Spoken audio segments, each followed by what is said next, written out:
Nouvelle vidéo, nouveau thème. Aujourd'hui, je vous propose de découvrir des choses que l'on rencontre quotidiennement dans nos espaces publics dont on ne connaît pas forcément l'utilisation ou même l'origine. Je vais vous parler des encres, des tirants, donc des termes architecturaux. Nous verrons également des décrotoirs, également les colonnes Maurice, donc des espaces publicitaires, et enfin des Vespasiennes, donc des urinoirs publics. En parlant d'urinoirs, il y en a justement ici, j'y vais tout de suite.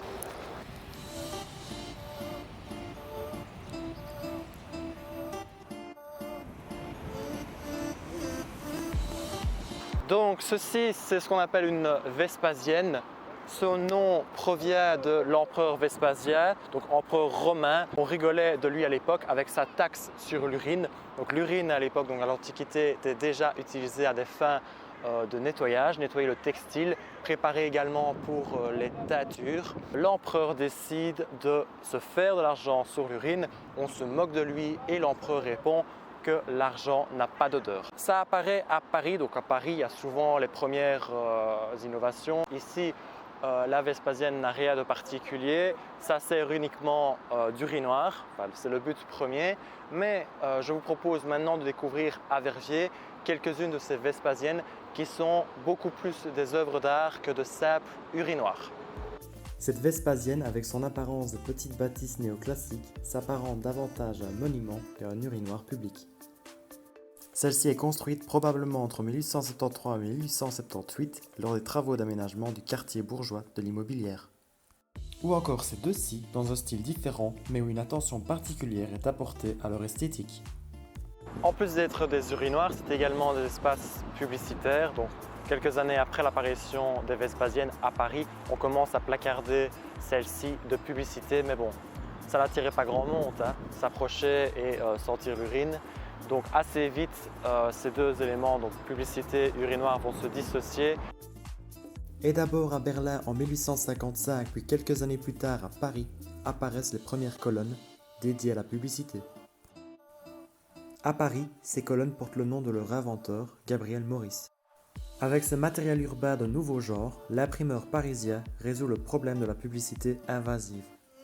Entre 1868 et 1870, ce sont plus de 400 colonnes qui sont installées le long des boulevards et principaux espaces publics de la capitale. Désormais, le monde culturel et de la nuit dispose de vitrines leur permettant de promouvoir leurs événements. Aujourd'hui, au même titre que les immeubles haussmanniens ou les stations de métro Guimard, ces colonnes font partie des symboles de la ville. Verviers n'est pas Paris, toutefois sont présentes dans la ville des reproductions de ces colonnes, comme par exemple ici, place du Martyr.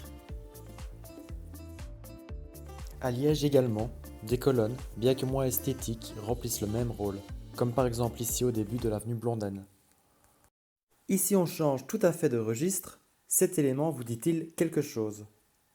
Si cela pique votre curiosité, rassurez-vous car vous êtes en voie de découvrir son utilité. Avec l'apparition du trottoir, va également apparaître un autre type d'élément, ceci. Donc ceci, c'est ce qu'on appelle un décrotoir. Le principe est simple, mettre sa chaussure ici. Nous avons une barre de fer ou en fonte et ça permet donc de décrotter la chaussure, donc décrotter, enlever la boue ou toute saleté avant donc forcément de rentrer. C'est pour cela que le décrotoir était souvent à droite ou à gauche, en tout cas au niveau de la porte d'entrée.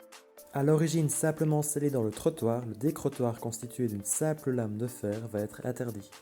En effet, celui-ci constitue un danger pour celui qui ne l'aurait remarqué. Par la suite, il est placé dans une niche à proximité de la porte d'entrée. Au fil des décennies, celui-ci va gagner en esthétisme. Certains deviendront de véritables ouvrages d'art. En parlant d'ouvrages d'art, ceux-ci peuvent également en être. J'ai actuellement le doigt sur une encre. Une encre, donc, c'est un élément architectural. Derrière l'encre se trouve un tirant, donc T-I-R-A-N-T. Ce tirant, donc, c'est une barre horizontale de fer qui relie deux encres. Donc, les encres sont sur les façades. C'est un peu comme un grappin. Ça s'accroche à la façade. C'est en fait un système qui permet de répartir les forces. Ce système apparaît dès le Moyen Âge.